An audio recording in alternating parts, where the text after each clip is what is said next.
Today, we're going to be testing out a new type of RV water heater. Looking at the specs and the technology that they packed into it, I think it's going to solve a lot of the problems that other RV water heaters have out there. So let's not waste any time. Let's get right into it.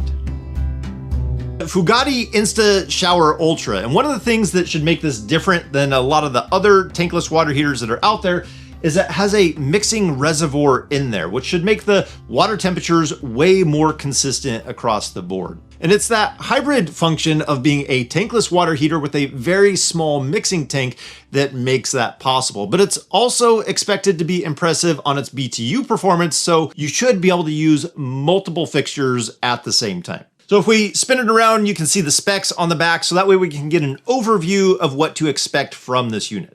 Let's break this down. So 66,000 BTU with the ability to heat up 3.9 gallons per minute. That's what should give it the function of being able to have multiple fixtures on at the same time, and it's still able to heat that up water instantly to deliver hot water to multiple fixtures. The other number here on the back is 8,500 BTU, which is the lower setting that it's able to go to. So hopefully we're going to be able to see the ability to be able to dial down that hot water to be able to get better mixing and more comfortable dialed in showers. So we're going to test out to see if we can have the shower going and somebody doing dishes at the same time, and if this can handle that. You can install yourself. So let's get this set up and see how it actually performs. If it performs as good as I think it will, it's going to be a great unit. As far as the install, it's pretty straightforward, except for one key point that you really have to pay attention to when swapping out this water heater. But I really want to get to the test, because if it doesn't test out great, then what does the install really matter? So let's see how it does with actually using the unit. So the first thing I want to test is mixing in cold water. This is usually the Achilles heel, or the problem that all tankless water heaters typically have. Okay, so on the thermostat, I have it set to 116 degrees. Of course, you would mount this somewhere inside the RV, but let's give it a try. Okay, that's up to temperature, definitely pretty hot. I'm gonna mix in some cold water. I'm doing this here so that we can hear the water heater. Usually when you mix in a little bit of cold, the water heater just shuts off and then you just get a cold blast and it's a miserable shower. We've definitely added in cold water. So let's bring it down below what would be a comfortable shower. It's mixed, this is still running. We're mixing hot and cold without any problems whatsoever. So now I wanted to test turning the water off and turning it back on, because usually in a tankless water heater, that's where you get that blast of cold water. Where the tankless water heater is cycling back on, you get that cold water before it really heats it up, which isn't long, but it's enough to be very uncomfortable in a shower. So let's go ahead and turn it back on. It's hot, very hot. No blast of cold water at all though. It was hot all the way through. There was a section where it dipped down slightly for a split second, but definitely not cold. But it was almost hard to detect that. So definitely passed both of those tests. Now, I'm still going to be doing a real shower test to see how it fully handles a shower, because tests aren't always the same as actually taking a shower. So I will be doing that, but I also want to see how it's going to do with the multiple streams. So the shower and the dishes at the same time, seeing how it handles two things at once.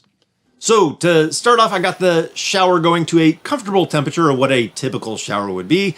And then I slid over to start on the dishes. This is the farthest fixture from our water heater. So once the hot water got there, I had complete control over the water temperature, from the hot to the cold, being able to mix it exactly how I wanted to. But then I realized it's better to have this test actually flipped. Somebody doing dishes, because you're going to be turning water off and on, and somebody in the shower seeing if you can see the difference. So I called out to have somebody turn the water on and off in the kitchen while I was feeling the temperature of the shower water. And when somebody would turn on the kitchen faucet, I can feel a decrease in pressure. It doesn't have anything to do with the water heater. It's just because RVs are plumbed with 1/2-inch PEX pipe and it only has so much volume that can go through there. But feeling the shower, it still maintained having hot water in there while using the kitchen sink. So it can keep up with two different sources at the same time, but you will feel different fluctuations in that water pressure and slight temperature changes as that's happening and as it's adjusting to water being turned on and off. But